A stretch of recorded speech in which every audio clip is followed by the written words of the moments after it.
Boa tarde.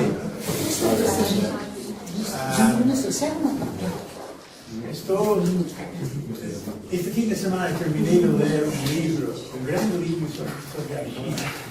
Estou preparando uma pesquisa sobre o Brasil e a China. E estou tentando me encher com coisas da China antes de viajar para lá. O livro intitulado O Partido, de um jornalista do Financial Times, Richard McGregor. E me impressionou o uso de informação na China. E o partido domina tudo. Era possível na China para que morrer 30 mil camponeses, milhões de camponeses, era o grande salto da Mao Tse-tung na década de 50, sem os chineses saberem o que estava acontecendo.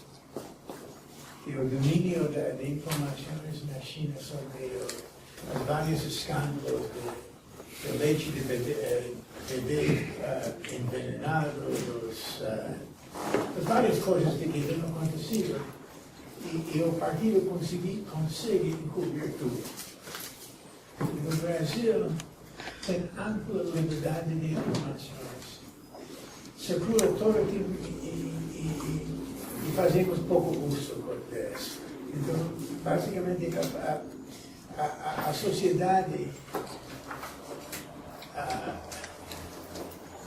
e a comunidade política não está aparelhado por falta de educação realmente de fazer uso das informações que tem. Então vamos ter mais informações hoje. E eu espero que seja útil e podemos fazer uso delas. Viajando no exterior, a presidente Dilma soltou algumas bombas por aí que dando cátedra aos europeus e aos outros, e também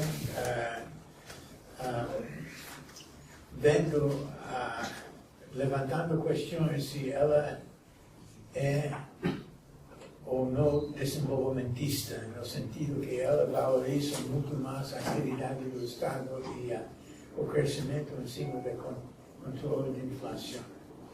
Então, nosso querido amigo, membro do nosso conselho, fundador do Instituto, membro fundador do Instituto, Maelson da Nóbrega, que não precisa de outra introdução, mas ele nos vai fazer umas observações sobre a nova economia do Rio Grande, título do nosso seminário. Bom, muito obrigado pelo convite. Afinal, achamos uma hora de eu vir aqui. O Nova me fez um desafio falar sobre o governo da Dilma. Olha, deixa eu começar fazendo observações pessoais sobre a Dilma, a personalidade dela. A Dilma, comparativamente à Lula, tem virtudes e defeitos, assim como o Lula tem os seus, vantagens, desvantagens. Uma clara vantagem em relação a Lula é que ela nos livrou de ver o presidente Imani estar de noite na TV.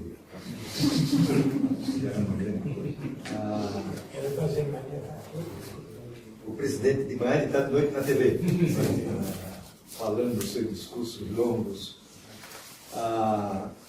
Acho que ela imprimiu uma nova orientação à política externa. Ela ainda não visitou Fidel Castro, ainda não visitou Chávez, né? Muito menos o presidente do Irã. Então, desse lado, eu acho que é uma mudança para melhor. Ela observa mais a chamada liturgia do cargo do que era o presidente Lula fazia. Comparece a locais quando é necessário, visita os locais em que há desastres e assim por diante. uma parte grande do empresariado,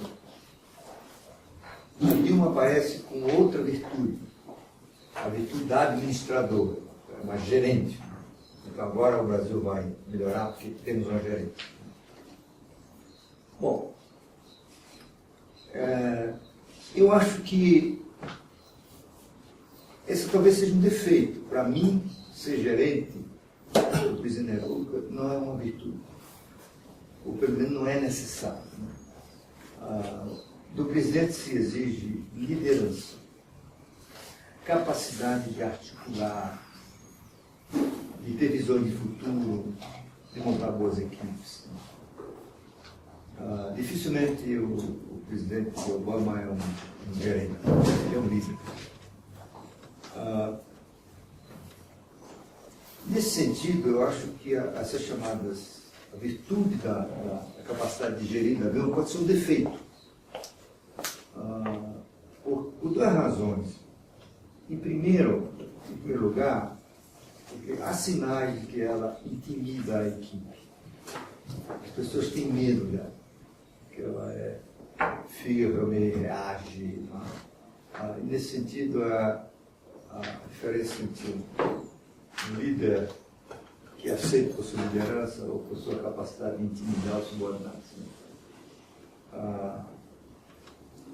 Por outro lado, o fato de ela ser economista parece ter dado a ela a percepção de que ela pode falar de economia. E quando ela fala de economia, ela fala errado.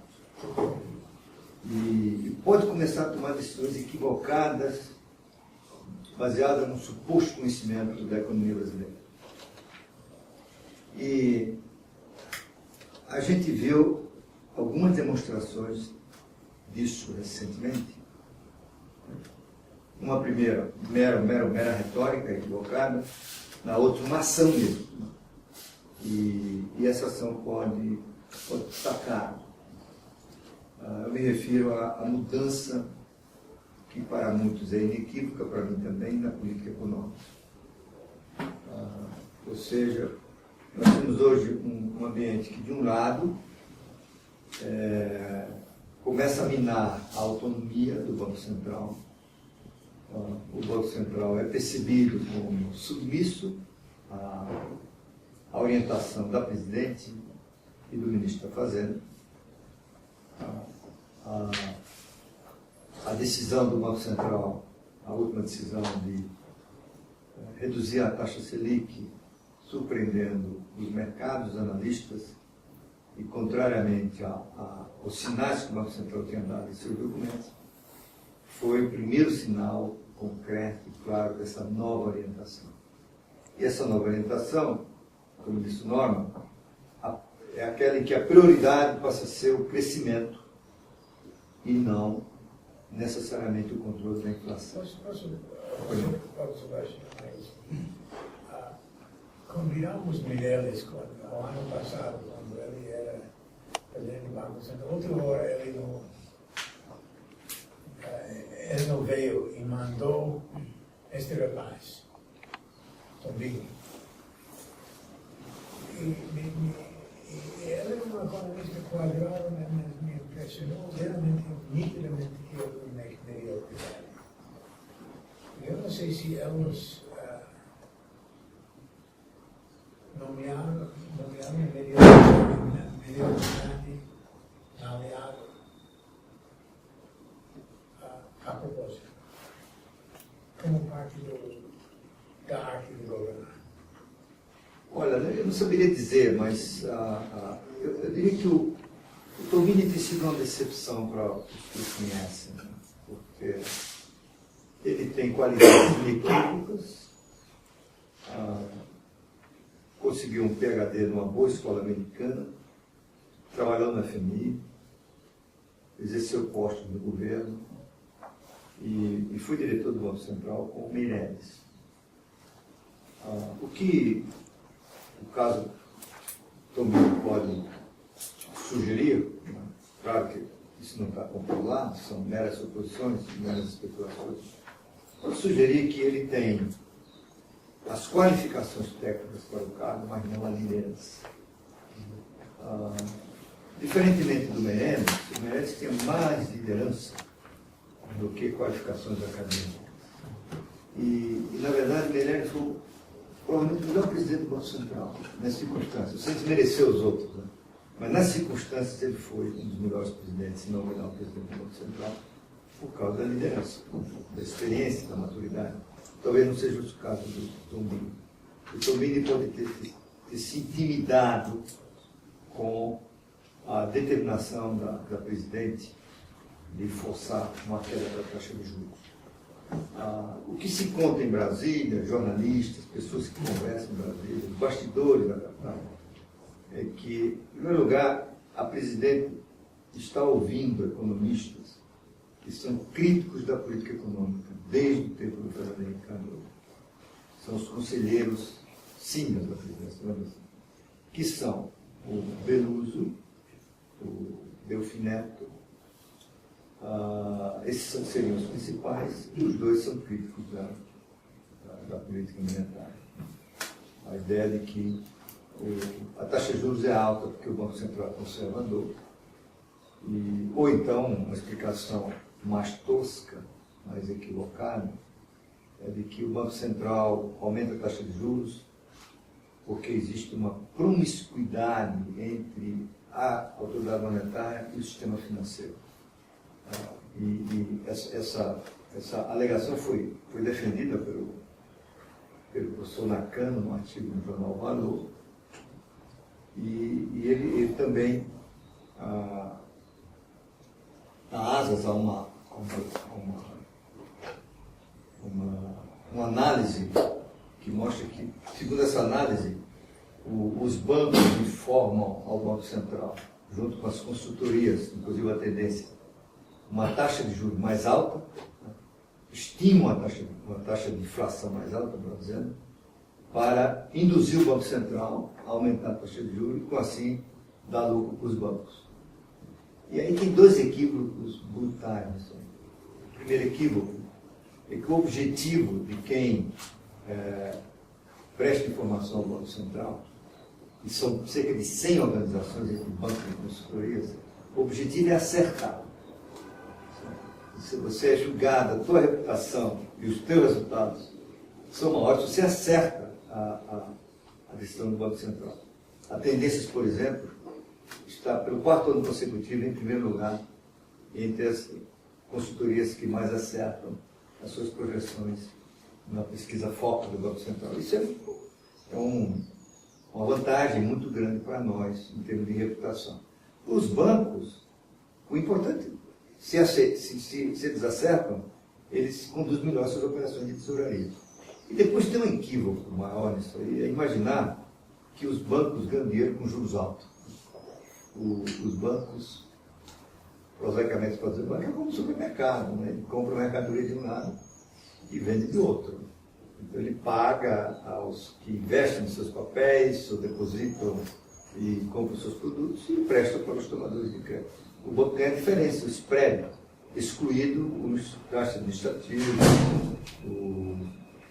a tributação, né? As perdas e assim por diante. Do ponto de vista de um banco, o melhor para os seus negócios é taxa de juros baixas. E taxa de juros baixas significa maior volume de crédito e menor inadimplência. Taxa de juros alta é o contrário. Então, mas essas coisas, elas são muito aceitas por um público não tão bem informado sobre essas questões. Né? E a presidente estaria se orientando por a conversa com esse economista. Ela teria chamado o Tombini, também não tem nada comprovado, isso é o que se diz no Brasil. Ela teria chamado o Tombini no domingo à noite, anterior à reunião do Copom. E teria perguntado o que é que precisa para baixar a taxa de juros. Acho que um bom ajuste fiscal. Então nós vamos anunciar um superávit fiscal maior, né? E teria deixado de entender que ela gostaria que a taxa de juros caísse 2 dias depois, na terça-feira. E o Banco Central surpreendeu o mercado e baixou a taxa de juros. Então, pode não ter sido isso, mas essas são as ligações que se fazem para dizer o seguinte: o Banco Central se tornou um ator coadjuvante e não principal no processo de preservação da estabilidade. Presidente, Havia dissidentes? Havia. Houve dois, porque... Deixa eu abrir um parênteses aqui. Tem outra coisa nova acontecendo no Banco Central, que é o também que se fala, o veto do Ministério da Fazenda à indicação de pessoas do mercado para o Banco Central. Então, há um caso conhecido, a economista-chefe do HSBC, hoje do Standard Chartered, Zeina Latif, ela foi convidada para ser diretora do Banco Central, esteve com a Dilma, esteve com o Tomini e Manteiga vetou. Então, a diretoria do Banco Central hoje é toda composta de funcionários. E, dada a cultura do Banco Central, eu vivi isso, eu sou do Banco do Brasil, a cultura é a mesma. O Banco Central e o Banco do Brasil são muito presidencialistas. Então, não é comum a discordância com o presidente. Então, ele exerce uma liderança efetiva. E é interessante, as decisões, salvo essa última, as decisões do Banco Central são todas, têm sido tomadas por unanimidade. A unanimidade, nesse caso, é a indicação inequívoca de que estão votando todos de acordo com a organização e não com suas visões de mundo. Outra coisa que deriva dessa, que se conclui dessa guinada no Banco Central, é que, no regime de meta de inflação, a principal função do Banco Central, talvez a principal, se não uma das principais, é coordenar bem as expectativas dos agentes econômicos. Ou seja, ancorar as expectativas. Mesmo nos bancos centrais que não seguem explicitamente um método de inflação, como é o caso do Federal Reserve, a coordenação da expectativa é fundamental. De tal maneira que, se as expectativas dos agentes estiverem ancoradas, isto é, a percepção de qual é a direção da taxa de inflação, qual é a direção da política monetária, as decisões do Banco Central, elas apenas confirmam o que é a expectativa das pessoas. É por isso que os comunicados do Banco Central, eles têm geralmente um parágrafo, no máximo 2 parágrafos. É porque aquela decisão todo mundo já achava que era cada vez mais, eu nem precisava fazer. Bastava anunciar. É mais um aspecto formal. O Banco Central escreveu 2 páginas para justificar a sua decisão. Como a indicar, olha, eu acho que vocês não vão concordar e eu vou mostrar porque eu decidi baixar a taxa de juros. E a taxa de juros foi reduzida, né, numa aposta que não é habitual do Banco Central. Aliás, 2 apostas. O Banco Central acha, primeiro, que vai haver algum compromisso do governo com o ajuste fiscal no próximo ano. Este ano todo mundo acha que está conhecido que vai cumprir a meta, mais pelo lado da arrecadação do que da despesa. E no próximo ano, são pouquíssimos, se é que existe alguém que acredite que o Banco Central, que o governo vai fazer o superávit primário prometido de 13,1% do PIB. Tem várias coisas, tem o gasto com o aumento do salário mínimo, que é de 23 bilhões de reais, os incentivos que foram concedidos agora nesse programa de política industrial, que vai uns 25 a 30 bilhões de reais, aumento de salário, enfim, tem um monte de despesas contratadas. A nossa projeção na tendências é de que o superávit vai ficar em 12,2% do PIB. Pode ser um pouco maior se o governo aumentar a carga tributária. Não. Superávit primário. Superávit primário, né? O nominal? Nominal um déficit de 2 a 3% do PIB. Só 2 a 3%? Não é mais que isso. Eu diria que é em torno de 3%. Isso não está ruim. Não, mas uma parte disso é porque... Você está olhando muito para a Europa, você melhor do que a Europa. Muito bem. Mas, mais do que esses sinais de política monetária, o Banco Central amanhã, depois de amanhã, vai novamente anunciar uma queda, né, porque esse tipo de mudança não é feita de uma vez. Né? Quer dizer, inicia-se um novo ciclo e esse ciclo se completa em 3, 4, 5, 6 decisões. Nós achamos que vão ser no mínimo 4 decisões. Né? Essa de agora e mais 3. E nessas 3 ele reduz a taxa de juros 50 pontos em cada um. Então, a taxa de juros iria em janeiro para 10,5%. E mais do que isso, o governo já sinalizou que quer 9% de Selic no próximo ano. Isso apesar das indicações de que a inflação está muito pressionada. A nossa percepção é que o governo não cumpre a meta este ano. O limite superior a 6,5%, nós estamos projetando 6,6%. E no próximo ano, apesar de o Banco Central estar prometendo que vai fazer a inflação convergir para a meta de 4,5%, ninguém acredita. Hoje mesmo saiu a pesquisa Focus, houve uma nova deterioração de expectativa para a inflação do próximo ano, já aproximando dos 6%. A nossa projeção é 6%. Mas o que é? Para o ano que vem? É 6%. Nossa projeção. Isso não é de proteção, não? Não. Se é só 6%, os jornais estão dando 7% agora, de 12 meses, não? Em 12 meses está em 7,3%. O problema é que uma inflação permanente de 6% é altíssima. Se você pensar para o futuro, é uma inflação muito alta. Significa dobrar os preços a cada 12 anos. E numa sociedade que é muito viciada em indexação. Isso tudo detona mecanismos de indexação que a gente pensava já estariam sendo eliminados. Mas o ruim desse novo ambiente é que a percepção de que quem comanda a política monetária agora é a presidente e o ministro da Fazenda, e não o Banco Central, libera um grupo para falar sobre o assunto. Porque o PT, antes de chegar ao poder, era um crítico contundente do sistema financeiro e do Banco Central, e da política monetária, como a gente se lembra. Com o Lula, numa intuição extraordinária, decidiu manter a política econômica, o Lula não falava em juros. Aliás, Lula e Fernando Henrique não falavam em juros. No período do Palocci, também ninguém falava de juros, era assunto do Banco Central. O Manteiga começou a falar de juros, mas ninguém prestava atenção, porque a percepção era de que o Lula prestigiava o Meirelles. Então, o que o Manteiga falava não tinha muita importância. Hoje tem, que é a percepção de que ele agora é o czar, é o comandante. Mas o fato de ter se criado um novo ambiente liberou pessoas a falarem também. Então, agora o Gilberto Carvalho já fala sobre juros, o Mercadante já fala sobre juros, o Pimentel já fala sobre juros, e isso cada vez mais vai colocando o Banco Central em posição secundária.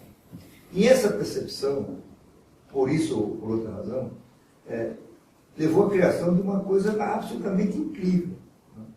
Que é um movimento liderado pela Fiesp e pela Abimar para intimidar o Banco Central, né?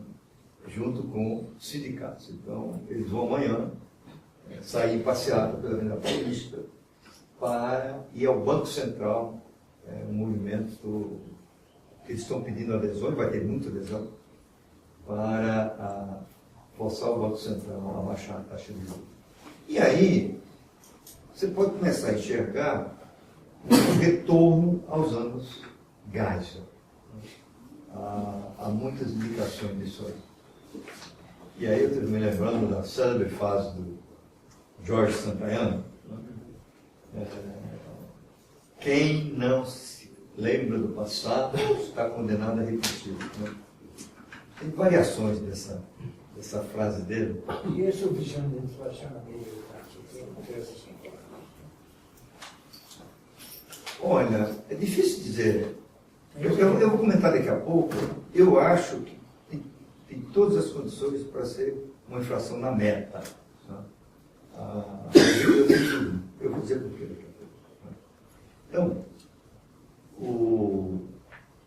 os sinais de que há uma volta aos anos 70, em primeiro lugar, são cada vez mais presentes. Né?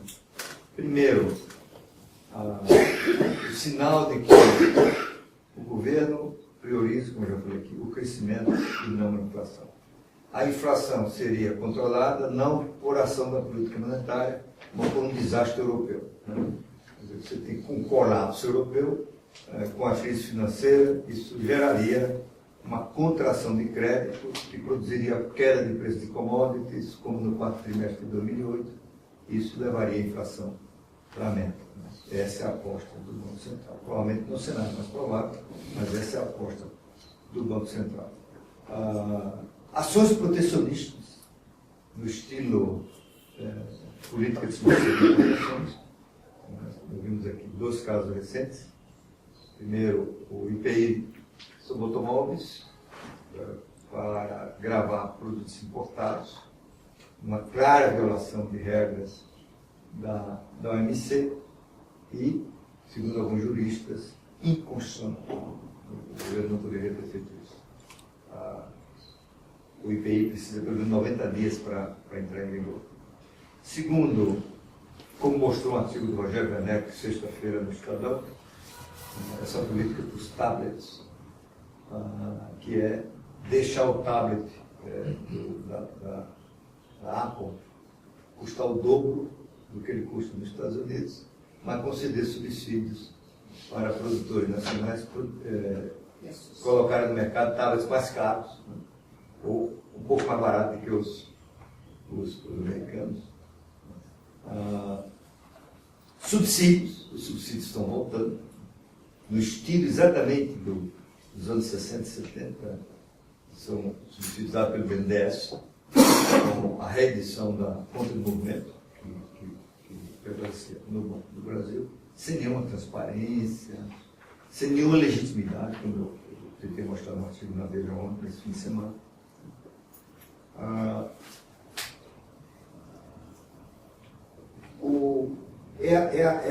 Seria o renascimento da coalizão inflacionária que vigorou no Brasil nos anos 60 e 70. Esse é o caso, mas bom, os anos Geisel eram anos de alto crescimento, que desembocou na crise da dívida externa e altíssima inflação. Então, o senhor está dizendo que não vai haver altíssima inflação. Estamos falando de inflação no começo da década de 80 de 100%, 200%. E você está falando de inflação de 6%. Sim. Então, parece paradoxal, mas vou chegar lá. Os sinais são, normalmente, os sinais são de prevalência de visões de política econômica dos anos 70. E, portanto, a gente sabe que não deu certo. Quer dizer, e provavelmente não vai dar certo desta vez. Novamente, eu estava falando da colisão inflacionária. Essa é uma colisão que vigorou no Brasil por uns 30 anos. É a colisão da indústria protegida com o sindicato dos trabalhadores que estão nessa indústria. E só não tem hoje o controle de preço. Naquela época, o controle de preço corroborava a coalizão, porque a indústria podia dar aumento salarial mais generoso do que o resto das categorias. Isso significava um custo, esse custo era posto numa planilha, o governo autorizava o repasse a preço. Muito bem. Antes de eu ir para a conclusão, porque que eu acho que, primeiro, que eu acho que vai dar errado, e segundo, porque que eu acho que isso não vai desembocar numa crise inflacionária. Mas antes, só um parênteses, essa percepção da presidente que ela pode falar da economia a tem levado a falar bobagem, vamos falar assim, bem francamente. Primeiro ela foi na Europa e deu conselhos europeus, né? Como é que eles devem fazer ajustes, diagnosticou a crise, né? Disse que a crise financeira de 2008 assim, é preciso ficar claro, foi uma crise de falta de regulação. Ora, todos os estudos mostram que essa crise de 2008 é uma crise complexa. Tem várias causas, entre elas deficiência de regulação, e não a falta de regulação. Mas tem a ver com a presença da China, o desequilíbrio macroeconômico causado pela ampliação da reserva chinesa, sua aplicação em títulos americanos, tem a ver com erros do governo Bush, tem a ver com erros do governo Clinton, enfim, tem a ver com o ambiente que desembocou na criação das hipotecas subprime, enfim, é um conjunto muito amplo de circunstâncias. Ela falou que a gente aprendeu na América Latina que ajuste fiscal provoca só recessão. Vocês gregos, vocês continuam gastando aí, porque a solução é gastar mais. E tem reações de todo tipo, né? Uma blogueira do Financial Times, Samantha Pearson, ela chamou a Dilma de Agony Aunt. Né? Agony Aunt é aquela conselheira sentimental dos jornais, né, que responde às consultas. E ela foi para a Turquia e disse que queria o apoio da Turquia a mudança que poderia ser promovida no G20, em torno da ação da FMI. O G20 não é para isso. Em essência, ela estava dizendo que a Europa não deve fazer ajuste fiscal ou não deveria exagerar. O que todo mundo sabe na Europa hoje, qualquer um que tenha estudado o mínimo, sabe que são duas coisas em matéria fiscal. Primeiro, tem que ter um ajuste, né? Seja por recato da dívida, seja por corte de gastos, tem que ter um ajuste. A segunda é que o ideal é que esse ajuste seja no longo prazo. Você sinaliza um ajuste no longo prazo e alivia o curto, né? Que é difícil de fazer, mas essa é o que as pessoas estão buscando. E ela, voltando para o Brasil, disse duas coisas sobre o FMI que mostrou arrogância e ignorância. Ela disse que ela estava inaugurando ou anunciando um investimento no metrô de Curitiba e disse que na época que o FMI gerenciava o Brasil, esse investimento não teria sido possível porque o FMI proibia investimentos. Primeiro, o FMI nunca gerenciou o Brasil. E segundo, o FMI nunca, nem poderia dizer o que o Brasil tem que investir ou não investir. Eu participei de diferentes fases de negociações com o FMI, acompanho o FMI. O FMI não diz o que o governo tem que fazer. O FMI negocia 2 ou 3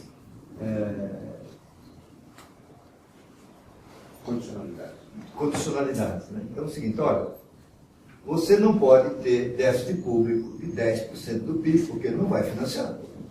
Então, o mercado está desconfiando de você, não tem crédito para você, eu te dou o dinheiro e você se compromete a baixar esse 10 para 4, 5. Porque isso vai, primeiro, dar sustentação à sua dívida, ao seu crescimento, e vai restaurar a confiança. Enquanto você se ajusta, eu estou aqui para te dar o dinheiro. Na prática é isso que ele faz. Né? Agora, você vai reduzir esse déficit aumentando o tributo, privatizando a empresa, cortando gasto. Isso é um problema de vocês. Né? Não sei fazer isso. Nem sabe. Né? Então, mas a esquerda no Brasil, nos anos 80, foi os anos mais difíceis, né? Principalmente na questão externa também, a esquerda criou essa ideia de que o FMI vinha aqui para dizer ao Brasil o que fazer. Que o FMI mandava fazer isso, mandava fazer aquilo. Isso ficou por aqui. E provavelmente a presidente Dilma está sacando dessa visão de esquerda que ela tinha nos anos 80. Mas ela foi mais longe. Ela disse que não vai aceitar que o FMI faça política recessiva. Né? Porque o Brasil agora aumentou a sua participação no FMI, o Brasil agora empresta para o FMI e o Brasil não vai aceitar. Qual é a chance disso acontecer? Zero, ela mostrou uma desinformação gigantesca. O chefe de Estado não pode dizer bobagem que ela falou. Em primeiro lugar, o Brasil, a participação do Brasil no FMI é 1,7% do capital. Só tem um país com poder de veto no FMI, chama Estados Unidos, em questões muito sérias, importantes, cruciais. Em determinadas decisões, o FMI tem que ter maioria de 85%. Como o FMI tem 17% das cotas, o Estados Unidos pode vetar. 1%? Não tem como. Depois é o seguinte, as negociações do FMI com o país, elas são feitas a nível político. O diretor-gerente do FMI é um ser que tem uma ação política. Né? O atual diretor da FMI é ex-ministro da Fazenda da França. Mas quem negocia, quem discute, são equipes técnicas, dirigidas por pessoas técnicas, escolhidas pelo critério de mérito. Então, não é assim. Enfim, depois é o seguinte, o presidente não pode falar isso porque o mundo dá voltas com essa. Vai que daqui a 1 ano, 2 anos, por uma crise, o Brasil precisa ir ao FMI. Como é que ela vai ficar? Então ela está se expondo para mostrar um conhecimento que infelizmente ela não tem. Bom,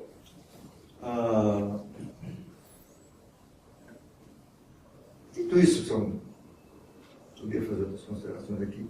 Quais são os cenários que o governo tem? Que nós temos discutido na tendência. São 3 cenários, como é habitual na construção de cenário. O primeiro cenário, que vamos chamar de um cenário de simples continuidade, é a oportunidade do governo Lula, com variações para melhor ou para pior. Achamos que é 70%, 75% de chances de ser o mais provável. Um cenário em que não tem nenhum avanço, não tem nenhum retrocesso. Não se destroem as conquistas que nós vamos acumulando desde o plano real, mas também não se avança nada. Ou seja, é um período sem reformas, exatamente como foi o período do governo Lula. Não tem reforma tributária, não tem reforma previdenciária, não tem reforma trabalhista. Né? Provavelmente alguma coisa vai piorar nesse campo. A chance do sistema tributário piorar, porque o governo vai precisar arrecadar mais e daqui a pouco vai ter formas. A gente viu no Jornal Valor, a Receita Federal está achando uma maneira de tributar mais as empresas. Em algum momento vai surgir a necessidade de criar um tributo para financiar a saúde. O Congresso está para aprovar a medida 29, isso vai gerar gastos adicionais de 30 a 50 bilhões de reais, tem que financiar. Na Previdência, por incrível que pareça, o ministro está defendendo o fim do fator previdenciário, e o fator previdenciário é um inibidor do agravamento do déficit da Previdência, por uma regra que é discutível, a regra 85-95. 85-95, eu acho. Quer dizer, não, é menos. É 85-95. Você se aposenta se a soma de sua idade com os anos de contribuição for 95 no caso de homem, 85 no caso de mulher. Né? E olha, se o governo propuser o fim do fator previdenciário, vai ser aprovado por causa de uma unanimidade no Congresso. O Congresso engoliu o fator previdenciário porque foi na época do Fernando Henrique. Então esse é o cenário mais provável. Sem reformas, sem grandes avanços institucionais. Tem um cenário otimista, tem que ter um cenário otimista, que a gente atribui 5% de probabilidade de ocorrência. É um cenário em que ela se revela uma grande líder, ao contrário do que a proteção, e mobiliza os governadores, mobiliza o Congresso, faz uma reforma tributária, uma reforma previdenciária. Né? Nesse cenário, o Brasil ganha a Copa em 2014.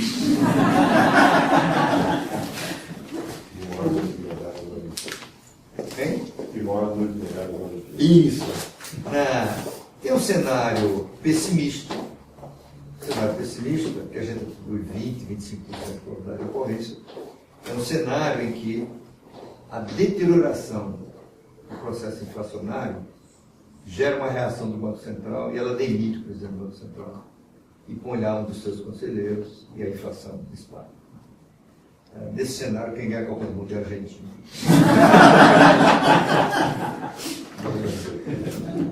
Bom, o que eu acho que não tem o cenário de deterioração inflacionária? Apesar dos sinais de que o governo segue uma ideia dos anos 70, porque o Brasil mudou. O Brasil de hoje é muito diferente do Brasil dos anos 70. Primeiro, na época que o Geisel desenvolveu a estratégia com o segundo PND, o Brasil vivia um regime autoritário. A imprensa não era livre, havia censura à imprensa.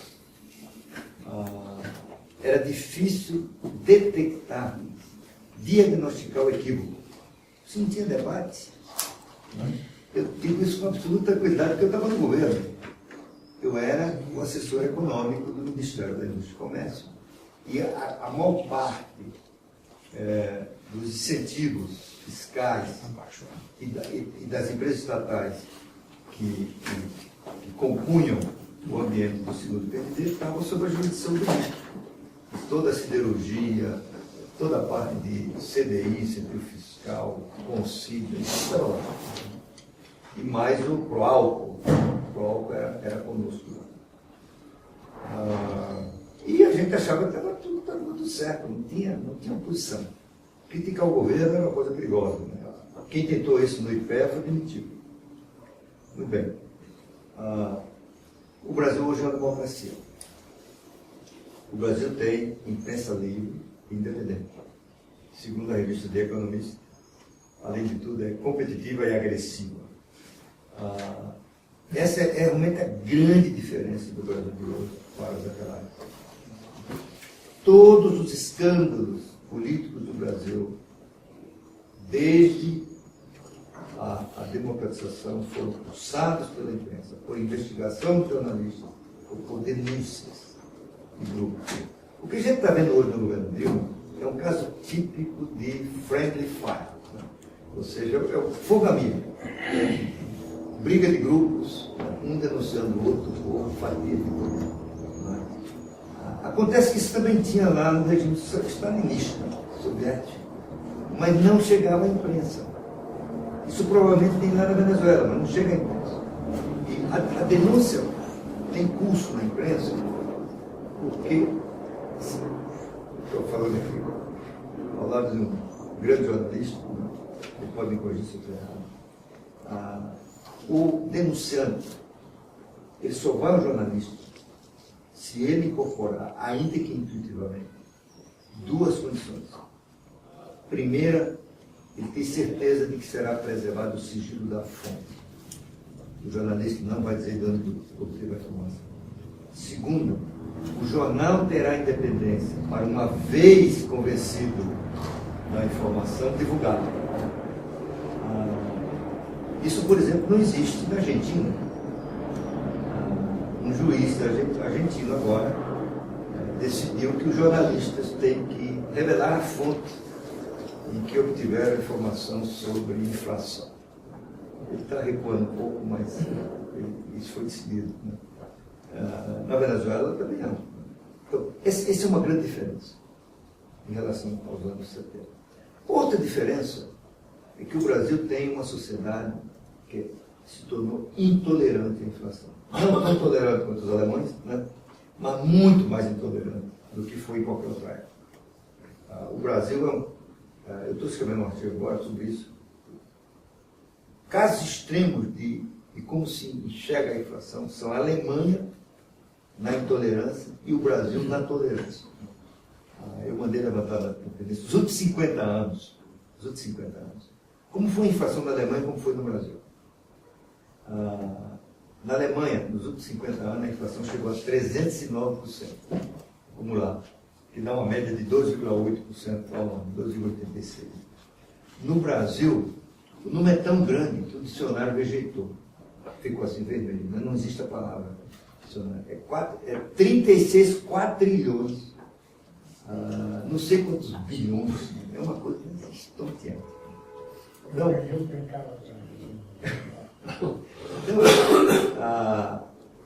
há várias pesquisas que mostram 95. A média anual dos últimos 50 anos no Brasil é 95. E se você considerar que de 94 para cá, a média é inferior a 10. Quer dizer, então, se você tirar o plano real, o período do plano real, é muito mais de 100. Média anual.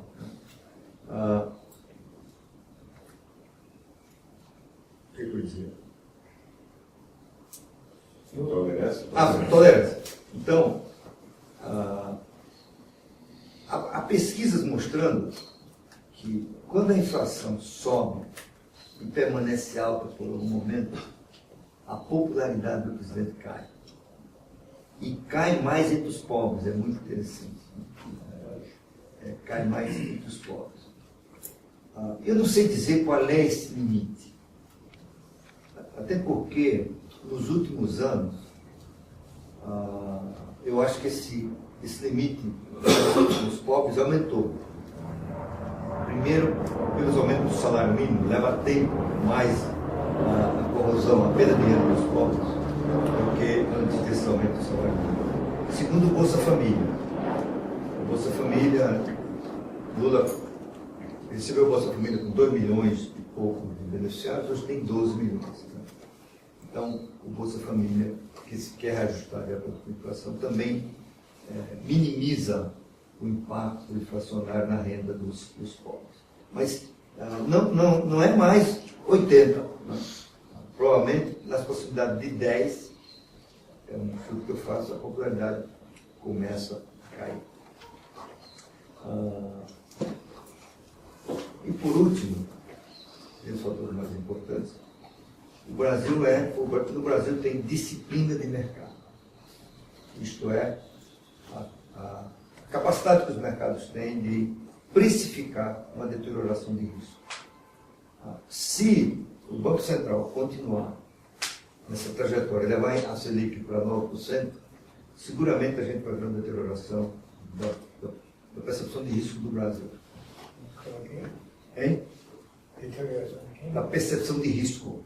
Ou seja, o risco Brasil vai aumentar nos CDS, no índice do Brasil vai perder investment grade? Pode perder investment grade. Porque isso implicará uma deterioração do quadro macro. Se você olhar o relatório das 3 agências que atribuíram o grau de investimento ao Brasil, as 3 enfatizam a gestão macroeconômica responsável. O que significa dizer, se a gestão macroeconômica deteriora, o Brasil pode perder o grau de investimento. Bom, se o cenário que a gente atribui maior probabilidade for o que se materializar, eu acho que isso não vai acontecer. Por quê? Suponha que a inflação este ano vai para 6,5%, 6,6%, e no próximo ano os sinais começam a ficar inequívocos de que não vai convergir para a meta. O Banco Central vai reagir. O Banco Central vai reagir por uma questão de reputação.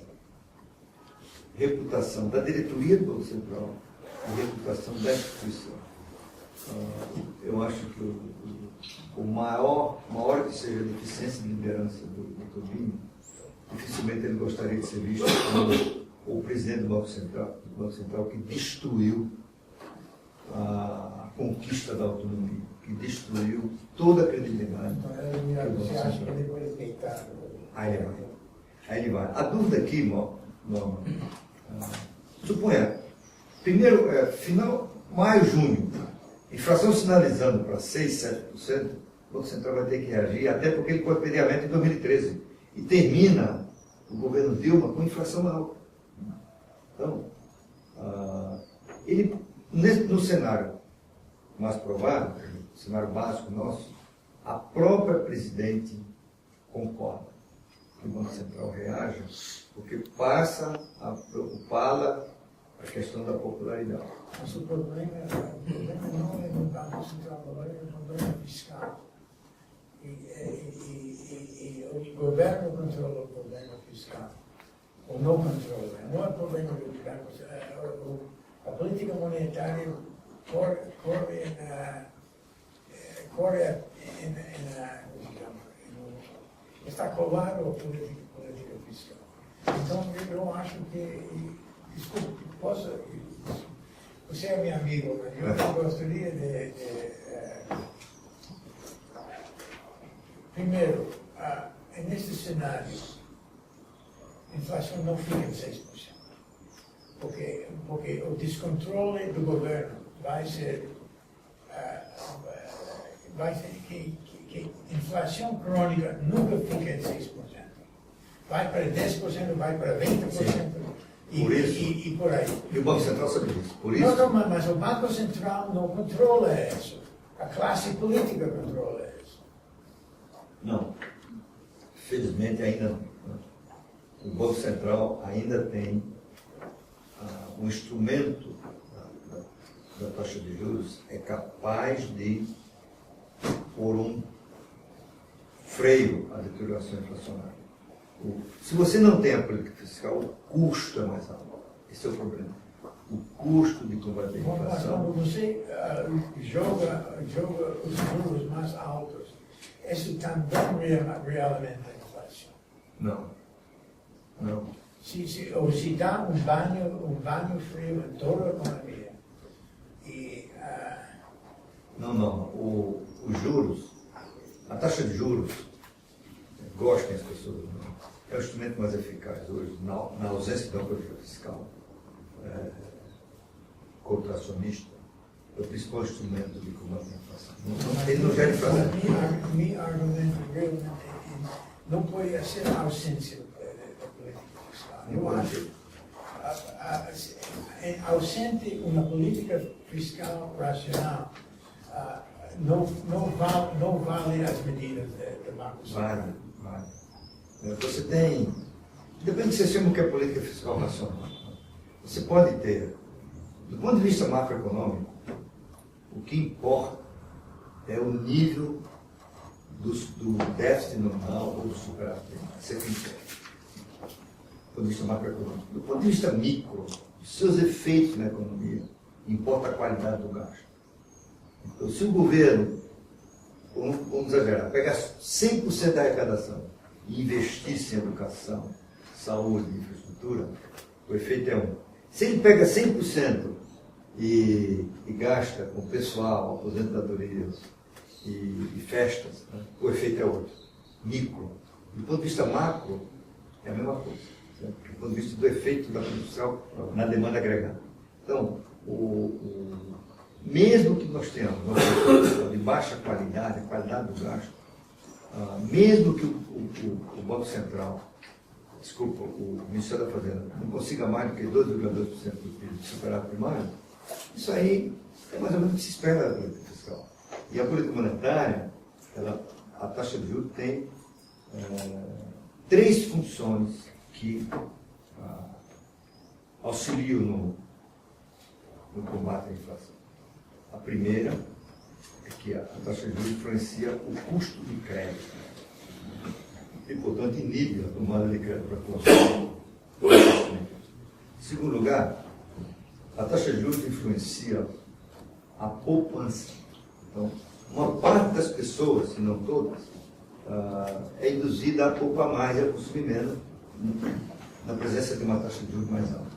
Em terceiro lugar, no regime de câmbio flutuante, a taxa de juros influencia o câmbio e, portanto, a taxa de câmbio que influencia os tradables, ele acaba influenciando os preços. Eu queria que, dentro dessa linha de raciocínio, eu não queria ficar com uma impressão muito otimista da sua parte.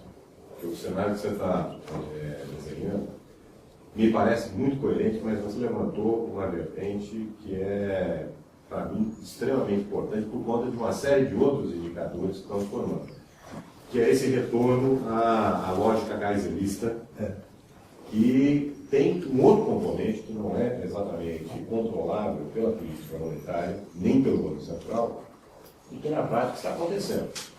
E que no período Lula, apesar de tudo, não foi um fator determinante, que é o comprometimento de investimentos, entre aspas, através das estatais, voltando à terminologia do período de Aspa, Portugália, né, da SPE, Sistema Produtivo Estatal, que estão se formando várias nuvens no caminho, mostrando que aquele mesmo caminho de investimento que acaba não se materializando e que gera, na verdade, uma tremenda uma ineficiência de um lado e, ao mesmo tempo, gera uma série de buracos na estrada que acabam conduzindo a essa situação de relativo descontrole.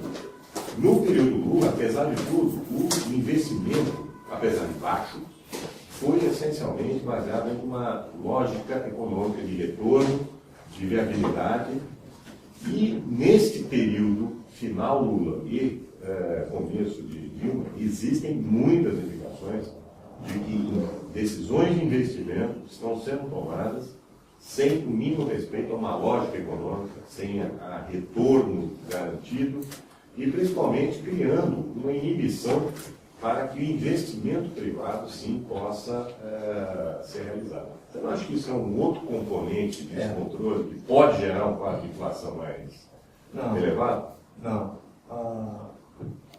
Eu acho que a ação da política monetária é capaz de fazer o papel de controlar a inflação independentemente disso. Mas vamos se levantar, que é parte da minha conclusão. Quando eu digo que o Brasil não volta, eu acho que ficou aqui implícito, que o Brasil não volta à instabilidade do passado, não quer dizer que o Brasil vai crescer. Você tem vários sinais, como esse que você falou. Você tem hoje controle da Petrobras. O que a Petrobras está perdendo de dinheiro não é outra razão pelas quais as ações da companhia estão lá embaixo. Petrobras. O governo começou, coisa que eu vivi no governo, mas não outra época, né? E estava errado, né? Não dá para repetir. Por exemplo, o governo controla a CID para evitar o impacto disso no preço do álcool e da gasolina. Aumenta o imposto de cigarro, mas percebe que isso vai impactar o preço, o índice de preço, aí adia. Eu acho que tudo isso é ruim do ponto de vista do crescimento. Então, a minha conclusão, eu vou já dar a minha conclusão e chego a ela em seguida. A conclusão é o seguinte: eu não vejo um cenário em que a inflação se descontrola, mas também não vejo o cenário que o Brasil volta a crescer. Eu acho que no longo prazo, a junção do governo Lula e Dilma é uma ausência de reforma, uma deterioração de gestão que pode nos colocar numa trajetória do que a gente chama na tendência de estagnação soviética. Eu falo isso daqui a pouco. Então veja,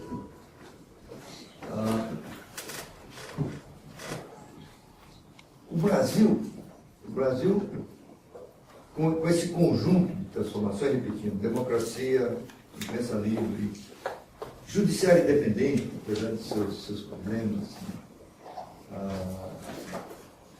disciplina de mercado, sociedade tolerante à inflação, tudo isso criou um ambiente institucional que inibe o populismo clássico latino-americano no Brasil.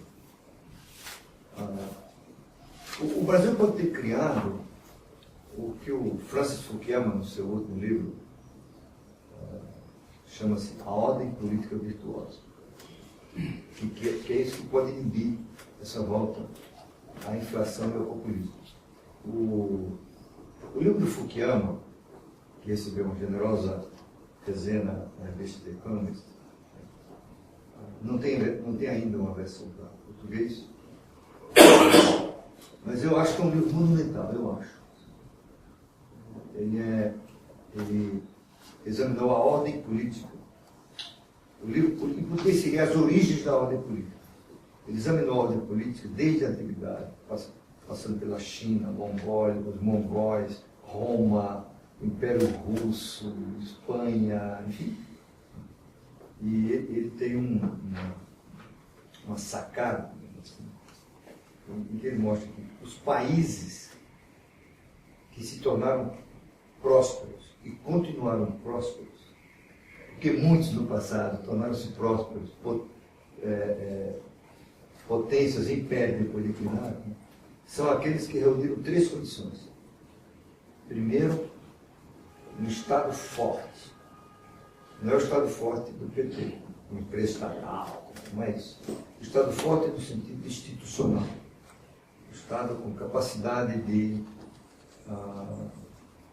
exercer o monopólio da violência no campo da segurança, regular a economia nas áreas suscetíveis de monopólios naturais ou não,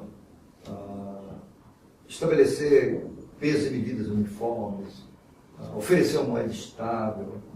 Isso é um Estado forte, com capacidade de impor regras para o funcionamento adequado da economia e para o benefício da sociedade. Em segundo lugar, o Estado de Direito, no sentido rule of law, né? Ou seja, um Estado que tem, através do judiciário independente e de normas, a capacidade de preservar direitos de propriedade e fazer cumprir contratos, respeitar contratos, que são os elementos fundamentais da ordem capitalista. E terceiro, accountability. Quem reuniu essas 3 condições ficou próspero e continuou próspero.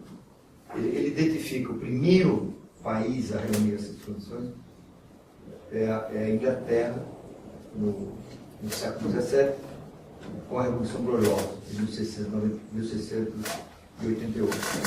E o segundo é a Dinamarca, depois ele se espalha por toda a Europa Ocidental, e aí influencia os herdeiros da tradição anglo-saxônica do Novo Mundo, particularmente Estados Unidos, Canadá, Austrália e Nova Zelândia. E eu acho que com os devidos descontos, a precariedade típica de um país que só agora está entrando nisso, o Brasil já reúne essas 3 condições. Precariamente. Estado forte, Estado de Direito e accountability. Accountability, vocês sabem, é uma palavra inglesa sem tradução para o português, que quer dizer prestar contas, submeter, né, ao controle da sociedade, seja o governo, seja uma empresa, seja uma organização civil. Dizem que accountability não tem tradução em português porque os reis proibiram. Tem que ter tradução desse negócio aqui. Mas na verdade não tem. Mas é um palavrão que quase você meio escrutínio, né? Quase palavrão. Olha, na verdade, eu já olhei, accountability não tem tradução em nenhuma língua latina. Não tem italiano, não tem espanhol, não tem francês. Não é por acaso. Não faz parte. Não faz parte da psique. Então, que mecanismo de accountability do Brasil Nem tem grego hoje? tem. Hein? Nem na língua grega. Também não tem, né? Exatamente não. Então, o que me leva a pensar que algum grau de accountability tem no Brasil, particularmente em relação à presidência da República? Primeiro, a imprensa, força da opinião pública, apesar da passividade que falou aquele jornalista espanhol, né? Não consegue reunir gente para fazer um movimento forte. Né? Você tem eleições periódicas, pesquisa de opinião e assim por diante. Né? Então, esses são mecanismos que entram em ação se a inflação voltar. No cenário mais pessimista, né, que eu falei que seria o Banco Central reagir e a presidente demitir o Banco Central, mesmo assim, em algum momento ela vai ter que reagir. O Brasil é um país diferente. Então, o risco que o Brasil está correndo, o governo deu nos próximos, não é o de retorno à instabilidade macroeconômica do passado, mas a um ambiente de baixo crescimento. E por que estagnação soviética? Na verdade, a União Soviética foi para a estagnação por conta da perda de sua capacidade de crescer.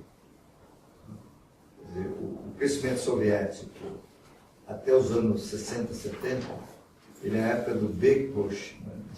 Os investimentos em armamento, infraestrutura, etc. Né? Mas depois de esgotar essa fase, a União Soviética vinha crescer com o ganho de produtividade. O sistema comunista não gerava isso, não tinha inovação para eficiência, para inovação, Então, a produtividade na União Soviética declinou dramaticamente nos anos 70 e conduziu à estagnação dos anos 80 e 90, que é uma das causas do colapso da União Soviética. Então, o Brasil, claro que não é igual à União Soviética, mas o fato de não ter reforma, você ter o sistema tributário piorando, a infraestrutura piorando, a operação da logística piorando, né?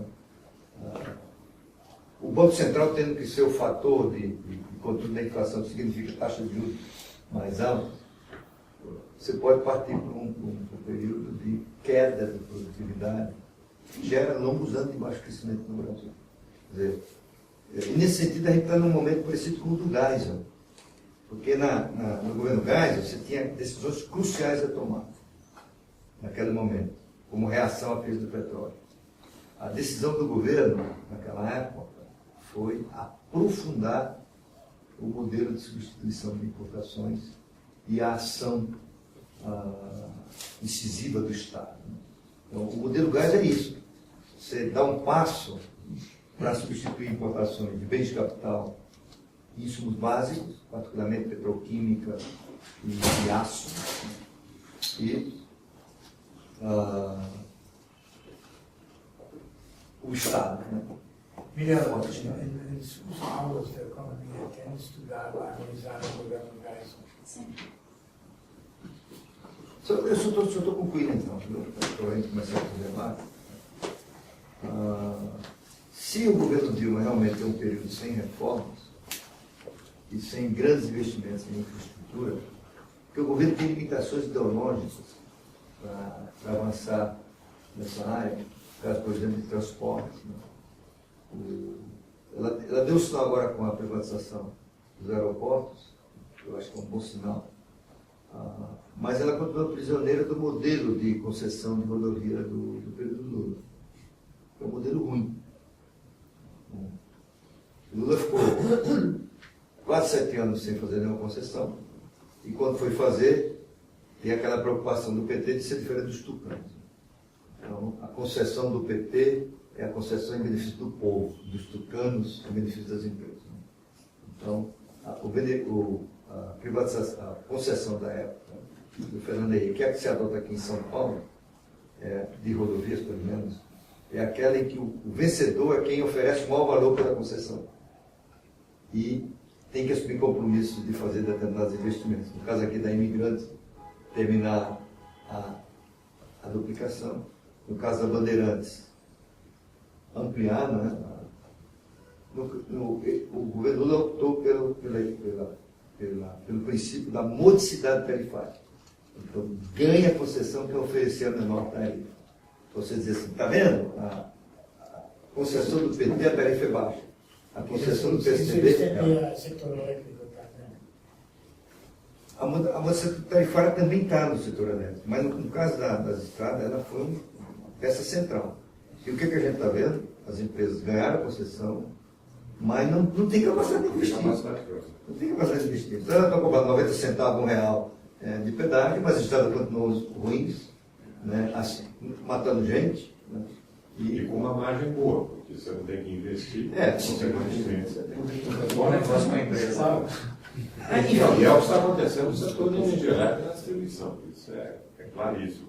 Eu estou concluindo então. Então é o seguinte, olha, resumo. A política econômica mudou, os sinais são de que o Banco Central obedece agora ao comando do Ministério da Fazenda e da Presidência, mas isso não leva a um desastre inflacionário. Em algum momento, quando a inflação começar a se tornar uma ameaça, o Banco Central reage. O risco do Brasil é realmente de caminhar para uma situação de baixo crescimento e não de desastre inflacionário. É isso. ter uma estagflação soviética, como você bem definiu. Não, estagnação. Não tem inflação. Mas Estagnação. aí essa também é uma outra vertente. Se nós não temos crescimento e ao mesmo tempo temos uma inflação mesmo muito baixa, você continua tendo uma degradação da sua capacidade de geração de renda. E apesar de tudo, nós temos uma inércia populacional que não, apesar de não ser a mesma velocidade do passado, ainda impõe uma necessidade de criação de um volume significativo de empregos qualificados, inclusive para neutralizar um pouco do impacto fiscal que os programas de apoio, subsídios e assistencialismo são necessários para diminuir no mínimo o impacto da pobreza extrema. Quer dizer, com esse quadro, tem uma situação que potencialmente é explosiva de haver controle, se não de curto prazo, de médio prazo. Olha, se o Brasil crescer 3%, que é um cenário razoável, né? não é desejável, se o Brasil crescer 3% não cria problema sério de desemprego. Porque o crescimento da força de trabalho no Brasil está a um ritmo inferior a isso. Tanto assim que o Brasil vai crescer 3 a 3,5% este ano e a taxa de desemprego vai cair. O que a gente não vai ter, e aí você tem razão, é ganho de renda. Né? Não vai ter ganho de renda como a gente tem tendo nos últimos anos. E aí, um longo período de baixo crescimento, você pode dar margem ao surgimento de uma proposta populista. Porque ganho de renda implica necessariamente mobilidade social. E aí, que eu acho que é um risco, embora pequeno, que é o de voltar aos clássicos erros latino-americanos. Você age para combater os sintomas, né? E não as causas. Isso é muito claro no peronismo, muito claro com Allende, muito claro com Alan Garcia, a primeira encarnação dele, né? Em que a ideia de que você tem uma renda concentrada, o que é verdade, né?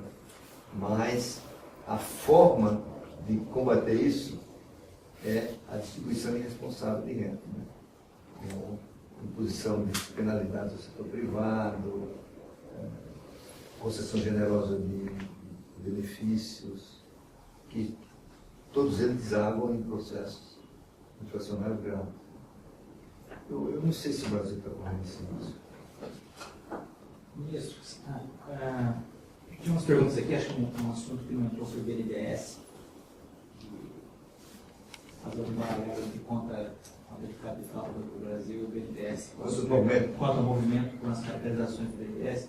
Mas eu vou fixar em outra questão.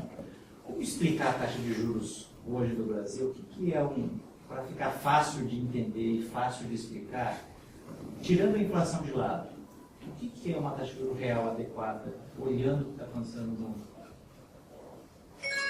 Essa é uma pergunta que vale alguns milhões de reais. Olha, deixa eu anotar bem, então. Veja, o Jornal Valor publicou vários artigos, como 2 meses atrás, em que economistas falaram sobre taxa de juros, o que explica a taxa de juros. E nós, depois, temos o nosso diagnóstico. Debatemos isso muito. Tem duas pessoas que estudam isso muito lá dentro, além de um ex-presidente do Banco Central, que tem seu grande conhecimento da matéria. Nós achamos que o Brasil tem um problema básico de baixo nível de poupança. Então, o Brasil deve estar poupando hoje 17% do PIB. Você tem uma ideia? As famílias chinesas poupam 22%, 23% do PIB. Como a gente sabe, você tem três fontes de poupança, né? As famílias, os lucros das empresas, né? e o Estado, né, o setor público. Esses três juntos na China representam 48% e 50% do PIB. Isso que permite a China investir 40 e poucos. O Brasil 16%.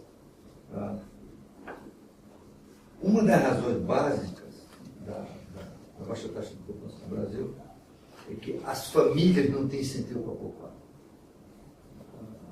Tradicionalmente, a família poupa com três objetivos: educação dos filhos, aposentadoria e saúde. Numa sociedade em que o Estado busca oferecer os três, como é o caso brasileiro, o incentivo diminui muito. Na China, o sistema de aposentadoria e pensão é quase inexistente, é pouco mais de 2% do PIB. A grande parte da educação superior é paga e não tem programas de welfare state, saúde, que tem aqui no Ocidente. Então, a família chinesa, há muitos anos, ela tem o hábito da poupança, o Brasil não tem. O setor público é deficitário. E o investimento do setor público hoje, federal, é 0,5% do PIB. Quer dizer, na verdade, a grande fonte de poupança hoje no Brasil é a retenção do lucro das empresas. E, entre outras razões, porque não tem crédito a longo prazo, a missão do BNDES, as empresas tendem a reter lucros para investir. Isso de um lado. De outro, o brasileiro tem uma alta propensão a consumir, fruto de uma urbanização rápida, uma ascensão também rápida de pessoas à classe média, e a disponibilidade de instrumentos de crédito. Então, todo incentivo para a família de classe média no Brasil é para consumir. Né? Ela tem o efeito de demonstração de um monte de coisa, tem crédito. E tem um problema que deriva, talvez, de questões culturais e de informação, que o brasileiro ele não se preocupa com quanto paga de juros, mas quanto a prestação é do seu salário. Então, e, finalmente, a política monetária, o efeito dela sobre o crédito não é o mesmo que se observa em outros países. Porque 1/3 do crédito no Brasil não é sensível à taxa de juros. Que é o crédito BNDES, que é o crédito habitacional, que é o crédito para agricultura. Então, se você imaginar um sistema hidráulico que tem 3 canais e um está entupido, a força para fazer a água subir nos dois tem que ser maior. Então, a taxa de juros no Brasil ela é maior, entre outras razões, porque ela afeta só 2/3 do crédito. Então, a propagação dos seus efeitos é menor do que numa economia onde isso é menos intensa, a participação do crédito oficial. Se você olhar na ponta do tomador, que é o tamanho do spread, você tem também características típicas do Brasil, talvez únicas. O Brasil é o país que mais tributa a transação financeira. Então, o tributo explica em torno de 20% do spread bancário. E o nível de inadimplência no Brasil é relativamente alto, porque é muito difícil cobrar dívida no Brasil. O judiciário tende a ter uma visão, como eu diria, uma cultura anticredor. O juiz acha que ele tem que proteger o devedor, que o banco é um tubarão e tal, e os bancos pedem questões incríveis no judiciário. Então, a taxa de juros é uma coisa muito complexa. E finalmente você tem a questão fiscal. O Brasil tem uma questão, como diz aqui o nome, uma questão grave. A questão fiscal do Brasil é grave. Não é de descontrole, não é de explosão de endividamento, mas o governo gasta 40% do PIB. Mal. Isso tem alguma influência na demanda. Forte influência na demanda. Então, A taxa real de juros no Brasil, a taxa real de equilíbrio, aquela que permite explorar o máximo potencial do crescimento da economia com o mínimo de inflação, né? Eu acho que hoje está em torno de talvez 6%, 7%, não sei. Na trajetória do Banco Central vai para 3%. Esse é um fator. E aí, eu acho que a uma taxa de juros de 3%, o risco inflacionário é muito alto. Embora ela seja uma taxa de real igual, talvez, do Chile. Mas as características da nossa economia, do nosso sistema, da nossa sociedade, explicam grande parte do nível de taxa de juros. Não, isso só elaborando um pouco mais nisso, nós estamos numa situação de taxas de juros reais negativas em grande parte dos países do mundo. Né? Sim. Mantendo essa trajetória, voltamos àquele problema da atração de capitais e a apreciação do câmbio. Né? É confortável do ponto de vista de inflação, mas, dadas as nossas características do governo, né? Preocupação com industrialização, incentivar setores, etc., a busca ainda mais daquelas tensões, né? Quando caindo para 1,50 alguma coisa e como é que faz? Faz protecionismo? Né? Esse é um bom ponto, Marcelo, que é o que a gente viu agora com a intervenção no mercado de câmbio. Né? Quer dizer, o que o Marcelo está dizendo? Olha, você pode, sem o auxílio da política fiscal e com a pressão inflacionária, o Banco Central tem que aumentar a taxa de juros, naturalmente você vai ter um aumento da atração de capitais no Brasil. Isso pode valorizar o câmbio. Como é que faz para combater isso? Esse governo aprendeu um caminho, é intervir no mercado de câmbio. E é uma intervenção, a meu ver, precipitada, imprudente e que pode nos causar um monte de problemas, que é a intervenção dos mercados derivativos. E é o que tudo indica por um diagnóstico equivocado. O mercado de derivativos no Brasil é um dos mercados mais desenvolvidos do mundo. E um dos mais bem regulados do mundo. Um dos mais bem autorregulados do mundo. Autorregulados e regulados. Então, as normas que regem o mercado de derivativos no Brasil, o registro de todas as operações, de balcão, de tudo, né? Nós temos um sistema em que o governo, os reguladores, têm um grau de informação sobre o mercado de derivativos que era inexistente nos Estados Unidos e no Reino Unido. Mas o sistema tem conhecimento hoje, né, Marcelo? Dizer, aquelas operações de Aracruz, de Sadia, dificilmente vão ocorrer, porque você tem hoje obrigatoriedade de declarar. Então, o grau de controle do mercado derivativo no Brasil é muito amplo. Mas como esse mercado é muito sofisticado, para padrões do sistema financeiro brasileiro, ele é um mercado de alta liquidez.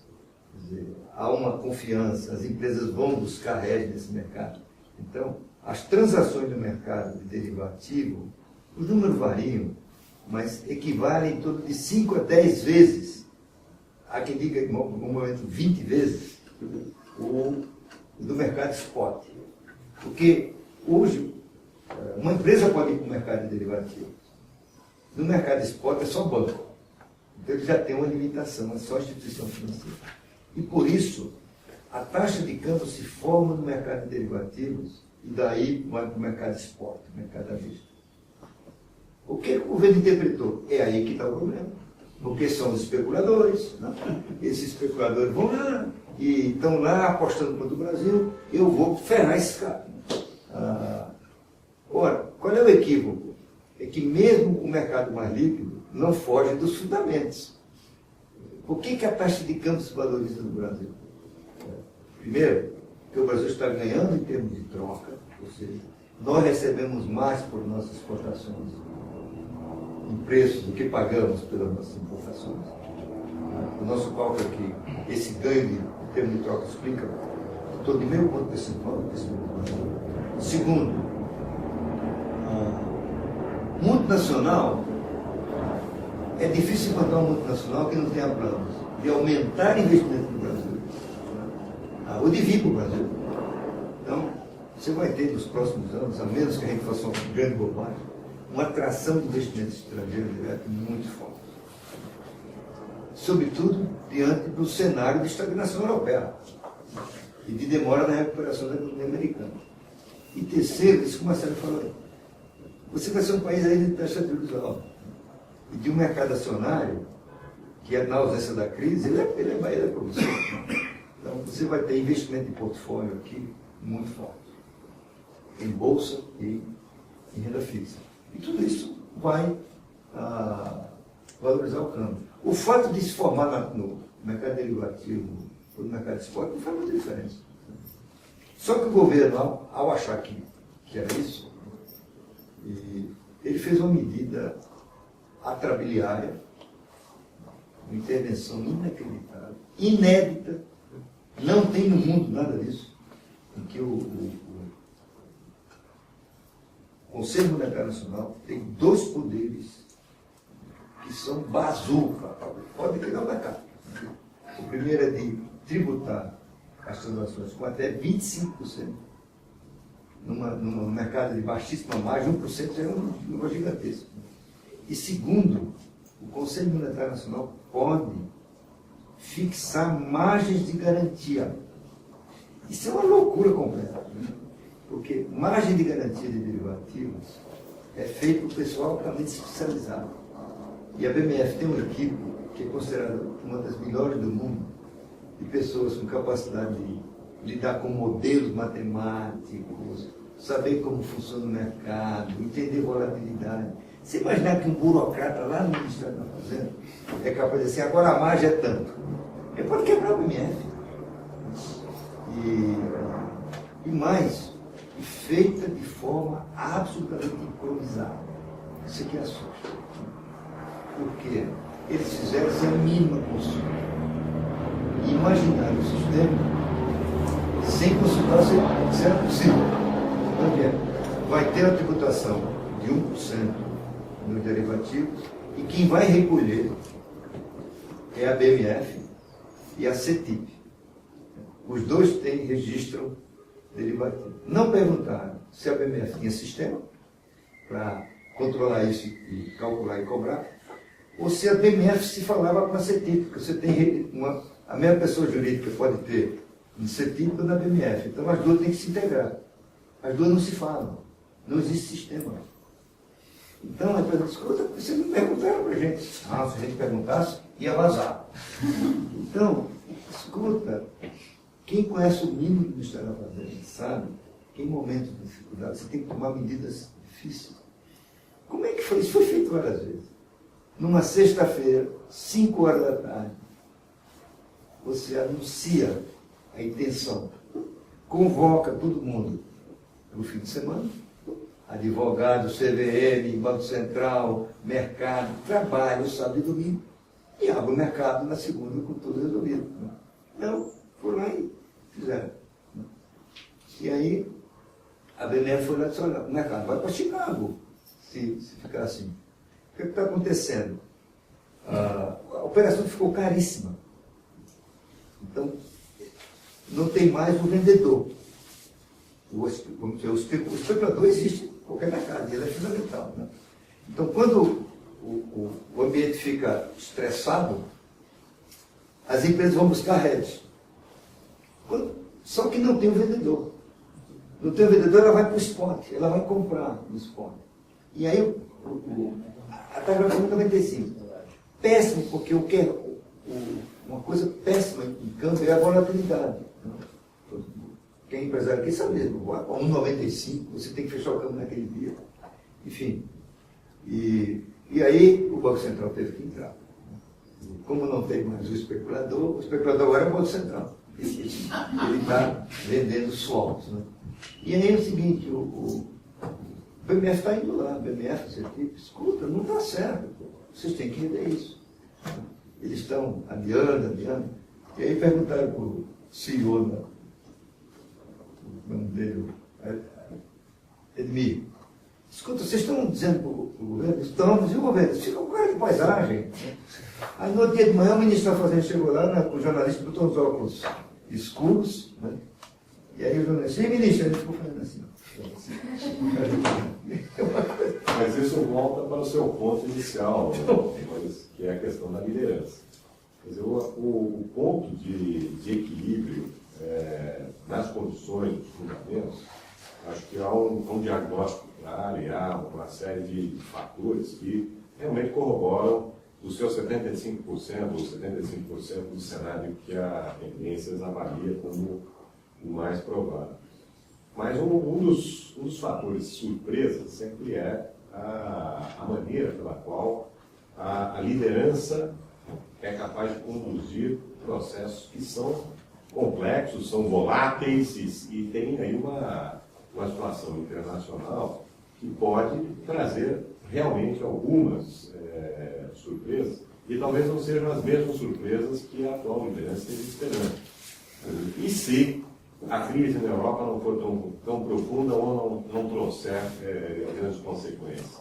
Ou, se ao contrário, se a crise na China for mais profunda e nós tivermos uma desaceleração chinesa que venha afetar o nosso principal fator que dá essa relação de trocas tão favorável, você ter as nossas commodities regulando e compensando a perda de competitividade que nós estamos tendo na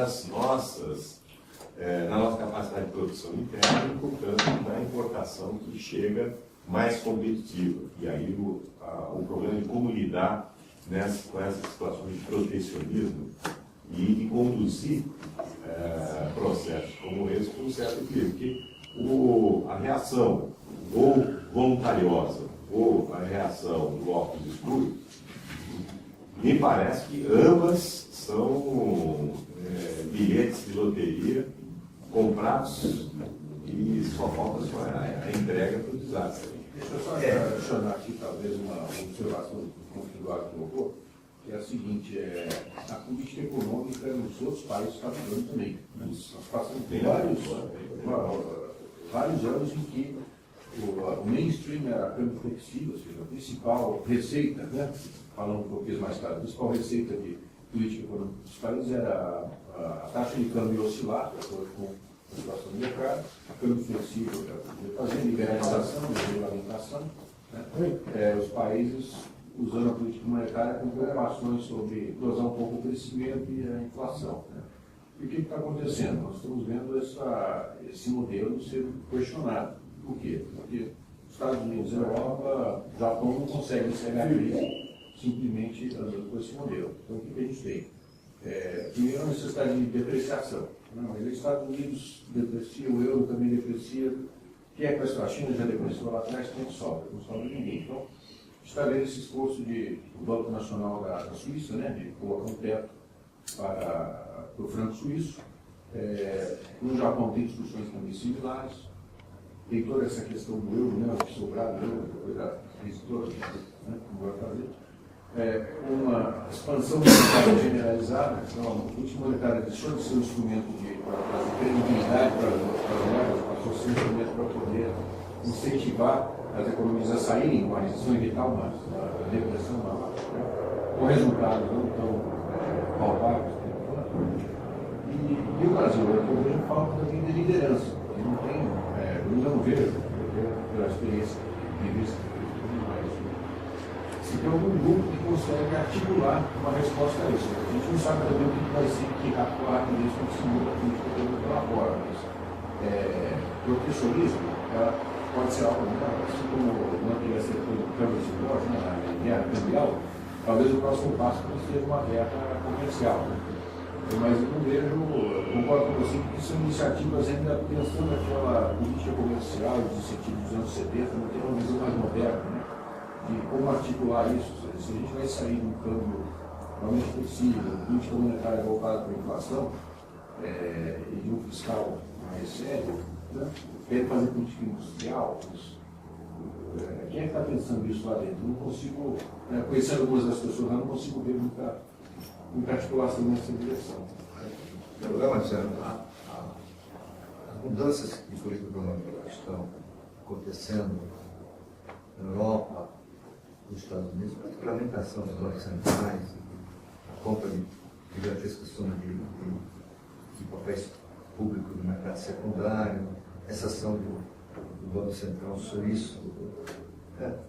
São ações que se justificam diante de uma crise, né, muito séria. O que é interessante é que o Brasil está dizendo, nós estamos fora, né? Nós não estamos nessa crise, o que é verdade.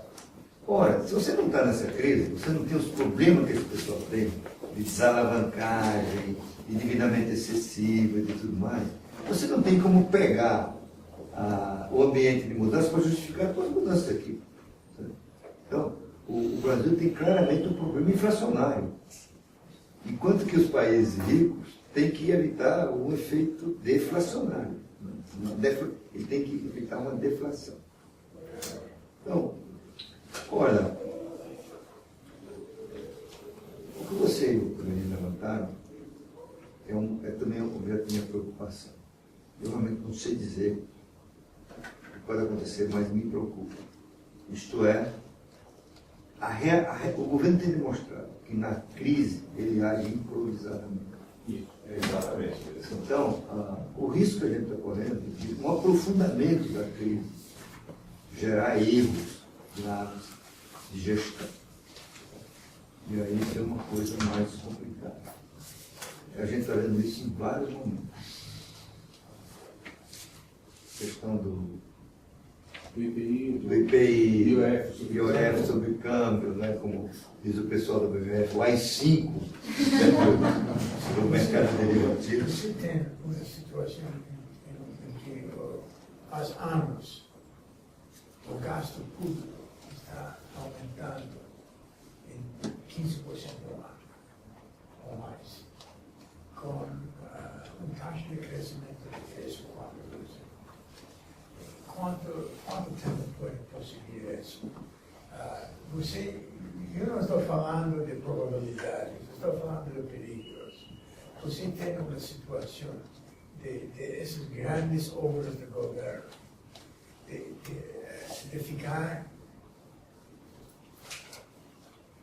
enviadas, que realmente está pintando um cenário de desacerto em praticamente todas as grandes obras, salvo esta obra de Odebrecht no Rio Madeira. Mas os outros estão completamente fadados com um cenário desastroso.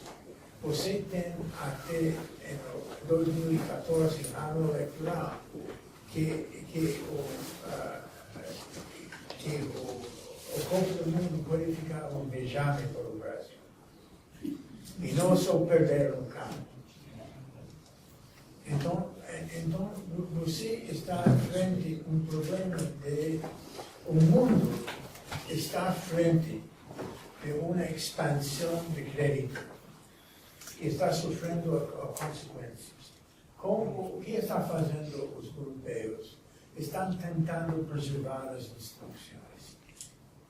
A finalidade dos Estados Unidos na Grande Depressão é esforço para preservar as instituições do país. O Brasil está completamente solto, está embriagado com esta mística, como você falou, do governo Geisel. O governo Geisel facturou ideologicamente com a mística dos anos de milagre, dos chamados anos de milagre, que deu uma prepotência. Isso combinado com uma visão de infantilismo estudantil do que é a economia, que basicamente você está dizendo que Dilma está padecendo. Isso é uma bomba para o Brasil. Agora isso é um perigo.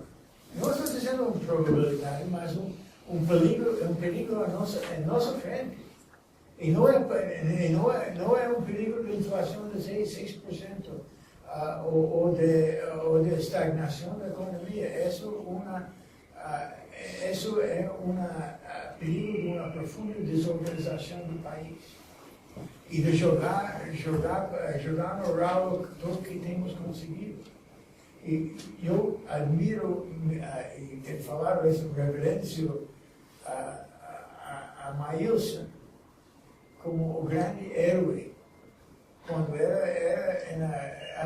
Quando o Brasil foi ameaçado e sofreu o começo de hiperinflação, a Maílson segurou o país quando era ministro da Fazenda. Mas eu acho que Maílson agora está vendido no optimismo. Não, veja. Frente. Eu vou ter menos qualificado, vamos dizer assim. Que é o seguinte, eu acho que as instituições que o Brasil construiu ao longo dos últimos anos criaram um ambiente que inibe experimentalismos permanentes. O Brasil desenvolveu um conjunto de mecanismos institucionais e mentais, e aí eu incluo nessas instituições a imprensa é parte do conjunto institucional, que nos permite detectar desvios de rota e corrigi-los. O que eu não sei dizer qual é o custo para corrigir, mas que vai ser corrigido. Então, novamente, o risco que o Brasil corre hoje não é o de descontrole inflacionário, mas é de um baixo crescimento. E aí você pode ter o risco do descontrole inflacionário mais na frente, né, em que anos de baixo crescimento podem levar ao surgimento de líderes populistas que vendem uma ideia e que eles têm a saída para a crise, e essa saída pode ser um desastre. Será que essa não é a situação que nós já estamos vivendo? Acho que não. Posso pegar uma carona? Eu perguntar duas coisas. Os seus 75% do seu cenário base, eu sei que vocês têm esses números a cada minuto. Sim. Qual foi a última vez? Desde quando está ficando em 75? E aí eu mais uma perguntinha. É o seguinte, se nós chegarmos com 7% de inflação em maio, abril, para voltar essa inflação para os mesmos 7 ou 6, precisa de mais 4,5 de 50 pontos base, ou se o custo dessa força, o senhor falou do juro, vai ter que ser muito maior. Olha, E é aquilo que o nome estava dizendo, isso é um rojão, a inflação de 6, o sujeito remarca em 10, o próximo remarca em 15, e isso explode. Qual é o preço de trazer essa inflação de volta para uma segunda meta que já não é o centro dela? Antes de responder, a Ângela é nossa nova coordenadora, foi editora de Exame em Brasília, e ela tem feito, antes de você responder, tem feito grande reportagem sobre a transposição do Rio São Francisco, em nosso querido Nordeste. Então, conta o que está acontecendo, né? Como exemplo do que está acontecendo com as instituições. É um excelente exemplo disso. Olha, em Brasília o que a gente vê, isso o senhor descreve, né? O sistema de metas de fato solapado, essa cacofonia, o senhor descreve, todo mundo palpitando, e desde a saída do ministro Palocci, em função das denúncias, o que a gente percebe também é uma ausência de um aconselhamento político que o presidente Lula teve. Então, a tudo que já se disse aqui, o que eu queria perguntar também para o senhor é quem é que vai dar o conselho certo para Dilma antes do rojão sair e entrar em órbita? Porque se ela é tão confiante, quer dizer, ela olha para a popularidade dela e ela olha para a taxa de risco do país, né, gente? É quanto a mais, para quem não é economista aqui, é quanto a mais o Brasil paga em cima do que os Estados Unidos pagam, né, no mercado internacional para captar dinheiro. Ela está olhando de um lado para a popularidade dela. Se a inflação sobe muito, ela tem que fazer alguma coisa. Por outro lado, ela tem um imenso risco aí de ordem política, que é o Planalto se desfazer. Ok. Eu pedi para você falar da transposição do São Rio Francisco. São Pois Francisco, não. porque isso é um destello da qualidade institucional do Sim, país. eles fizeram uma imensa obra. Quando eu estive lá em 2009, era um tremendo boom e havia, enfim, uma explosão de oportunidades para as pessoas mais simples, da quem tinha do posto a operários que estavam sendo treinados para trabalhar em algumas frentes do Exército juntos. Eles previam que tudo estaria pronto agora em 2013, o Lama também esteve lá, ou seja, está tudo parado. É uma grande dúvida o que aconteceu com a economia dessas cidades que são paupérrimas. E o rio continua longe, os canais, alguns construídos, mas secos. Olha, E a distribuição, os canais de distribuição não estão feitos. Nada, a água não fluiu. E a obra está parada, os empreiteiros estão pedindo aditivos e vão conseguir porque dão dinheiro para os políticos, para as campanhas. Transposição de dinheiro. E aí vai. olha, essa é uma demonstração desse programa para qualquer competência. Aí você distribui os cargos de acordo com a educação política, como é. E vai desde pessoas despreparadas do ponto de vista técnico, a despreparadas do ponto de vista ético. Normalmente esse quadro aí. Mas olha, o nosso cenário básico era 75, e agora é 70. O pessimista era 20, passou para 25. Ah, você tinha dito 75 anos, perdão. Então, Não, eu acho que eu falei 70 e 75. 70 e 75. Porque a gente ainda está meio. Isso é uma coisa recente. é uma banda, né? Isso foi, nós mudamos há um mês e pouco na decisão do Banco Central. E estamos consolidando cada vez mais esse cenário, para ter um cenário pessimista mais robusto, digamos assim, por conta dessas confusões todas que a gente fala aí. Mas você fez a pergunta? A minha pergunta é se hoje a inflação estava em torno de 7 e a gente estava com uma taxa anterior perto de 12, 13, se ela chega lá na frente para ela voltar a esses 6, 7? Nós achamos que a inflação vai começar a declinar agora, em outubro. E vai estar na região de 6% já no primeiro semestre. O nosso cenário é que o Banco Central aumenta a taxa de Selic entre o final do primeiro semestre e o começo do segundo. A nossa projeção é de uma Selic de 11,5. Ou seja, ela chegaria a 10, 10,5 no primeiro semestre, e depois começaria a subir. E ia para 11,5. A mais alta que eu já vi até agora foi de 12. Eu tenho gente projetando 12% de Selic. Para quando? Para dezembro do próximo ano. O custo disso aí vai ser menos crescimento. Não sei quanto, mas provavelmente vai todo mundo rever a estimativa de crescimento. A nossa estimativa para 2012 é 13,7% no PIB. Provavelmente vamos ter que rever isso. 3,5% este ano, provavelmente vamos rever para 3%. Esse efeito sanfona da chuva, ele é positivo ou negativo do ponto de vista da lógica dos agentes? Negativo. Você cria uma expectativa, depois você reverte, e isso não... Olha, empresários aqui estão achando não, veja, como é que você reage a isso, né? Você tem uma ampla literatura e experiência mostrando que um dos fatores que inibe o investimento é a volatilidade da atividade econômica e da política econômica. Quer dizer, se a atividade econômica é volátil, você dificulta a cálculo econômico, você sabe disso. Você tem o grau de incerteza aumenta. E a incerteza é a principal inimiga do planejamento estratégico das empresas.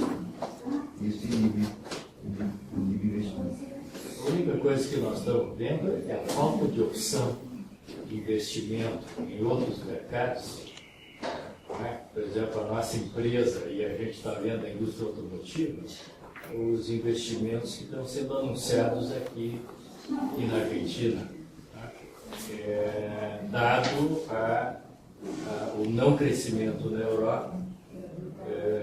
Eu não diria a mesma coisa dos Estados Unidos, que nos Estados Unidos eu acho que está havendo uma volta de atratividade aos investimentos.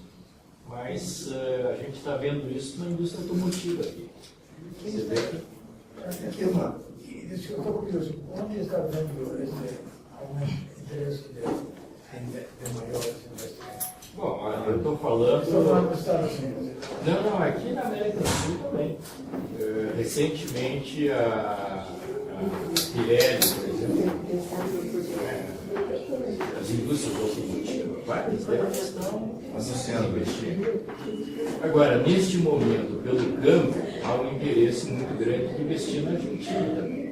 Então, várias dessas empresas estão investindo na Argentina para exportar para o Brasil. Nós temos fábrica na Argentina e no Brasil.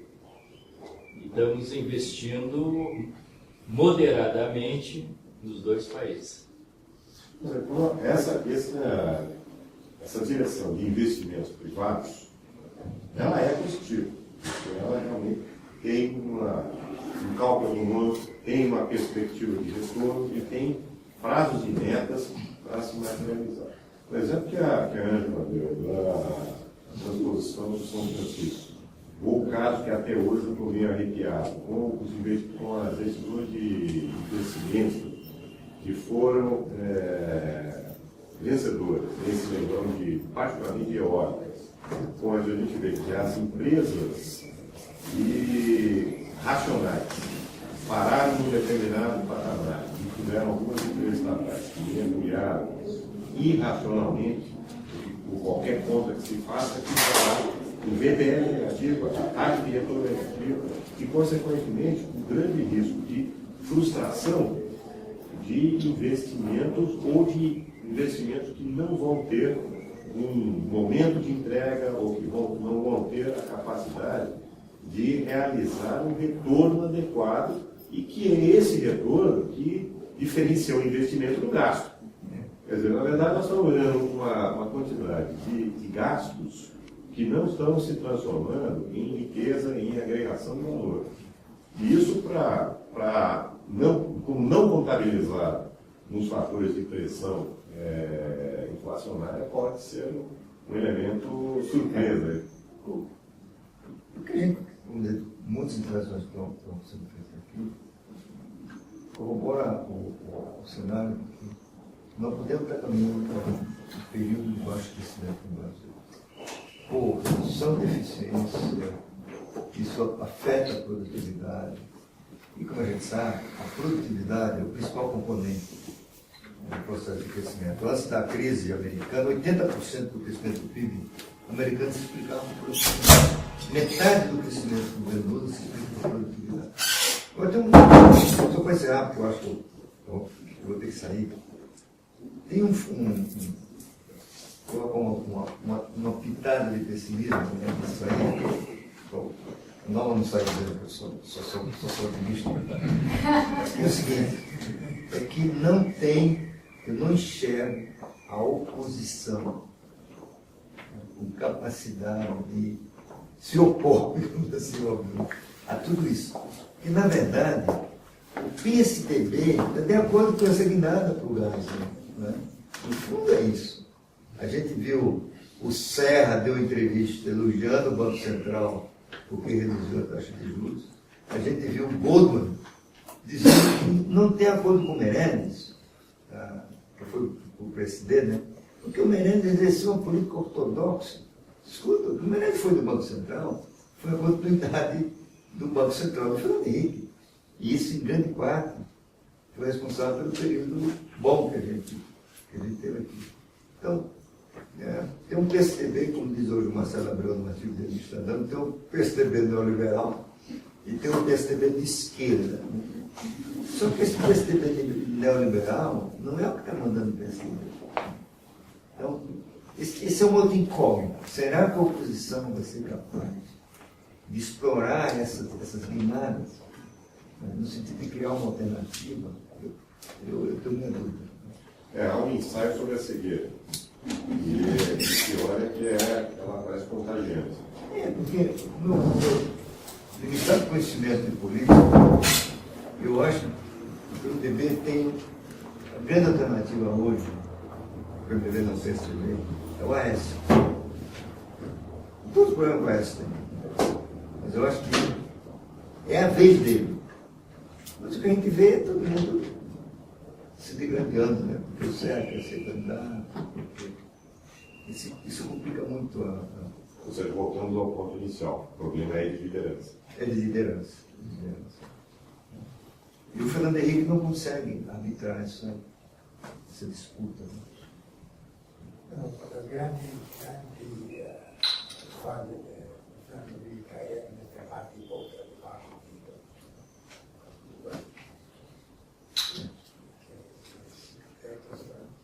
Mas olha, eu vou ter que sair, mas deixa eu resumir o que eu falei aqui, né? Resumir uma vez mais. Eu acho que nós estamos correndo riscos de essa guinada de política econômica, com o Banco Central passando a ter um papel secundário nessa política, é o risco de perda de meta de inflação. Mesmo assim, eu acho que há um conjunto de mecanismos institucionais e mentais que produzem uma reação. Portanto, o cenário mais provável não é de descontrole inflacionário. O cenário mais provável é de perda de oportunidade. O Brasil não faz reforma, caminha para aumentar a ineficiência do setor público. E tudo isso nos lega um período de baixo crescimento. Felizmente, não há o risco de, a exemplo do que aconteceu no governo Geisel, né, o período Geisel ser sucedido por 2 períodos de governo de absoluto desastre inflacionário. Em grande parte, legado do período Geisel. Isso é uma coisa que o presidente Sarney nunca aceitou, que ele não tinha chance de fazer um bom governo. Seja do ponto de vista político, seja das condições que ele herdou. O processo inflacionário do período Sarney foi herdado, pode até ter sido piorado, mas ele foi herdado de todo esse passado de políticas econômicas desenvolvimentistas, a pobreza institucional nas finanças públicas que disfarçava o caráter expansivo da política fiscal. Eu acho que, felizmente, a gente não vai passar por isso novamente. Estou convencido disso. Muito obrigado.